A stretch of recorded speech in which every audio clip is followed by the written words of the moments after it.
Okay. I'm ready when you are, Ben Kramer. I'm not ready. You've been ready. You're good. Okay. There are so many religions. How can you say which one is right? Dr. Art Lindsay, a scholar in residence at the C.S. Lewis Institute in Andale, Virginia since 1987. He holds a PhD from the University of Pittsburgh and a BA degree from Seattle Pacific University. He currently lives in Virginia with his wife Connie and his 2 sons. And most importantly, the speaker of one of my favorite sermons, Is Christ the Only Way? There are so many religions, how can you know which way is right? In this sermon, Lindsay answers the question, how can you say which way is right? And today, I would like to share with you the first of 3 major points he makes.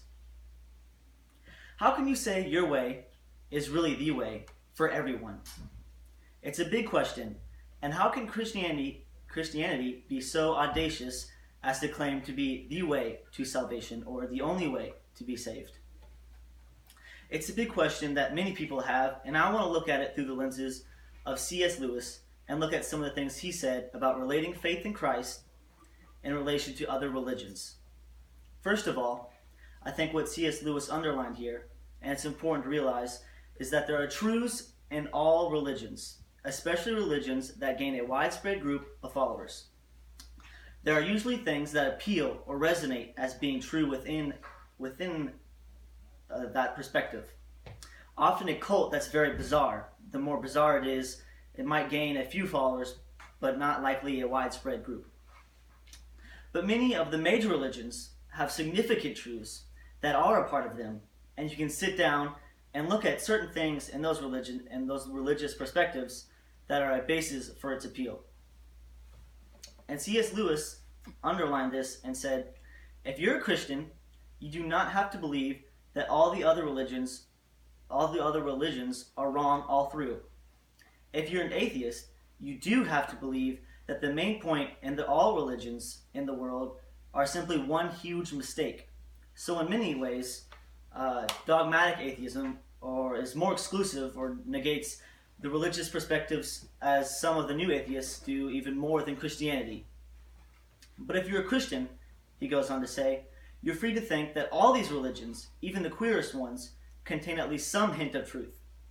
You realize that you live in God's world, and we have the creation that's out there in front of us, and there are many truths that people can observe, and even though it may not contain all of the truth, they certainly contain pieces of the puzzle. Even though it may not show you the whole picture, it contains parts of the picture that are there from the various pieces of the puzzle. That was just the first of 3 major points Dr. Lindsley makes. As you can see here, he clearly tries to cross out atheism as one of the options for truth here. If you watch the rest of the sermon, you can see him kind of break it down like step by step, and he crosses off Islam and Judaism. I truly feel Lindsley does a great job of this throughout the entirety of the sermon. One thing that really stuck out to me was the idea that there are truths in all religions. I didn't believe this at first, but then I thought closely, and I was thinking of different religions like Islam. They believe in one God, a creator, and a type of heaven and hell. And if you really look at all the different religions, you can see different truths in them. During the speech, he tends to be a little bit dull and boring, but definitely makes up with it for the interesting topic he chooses. If you stick with it and watch the whole sermon, you'll find it very helpful for strengthening your faith.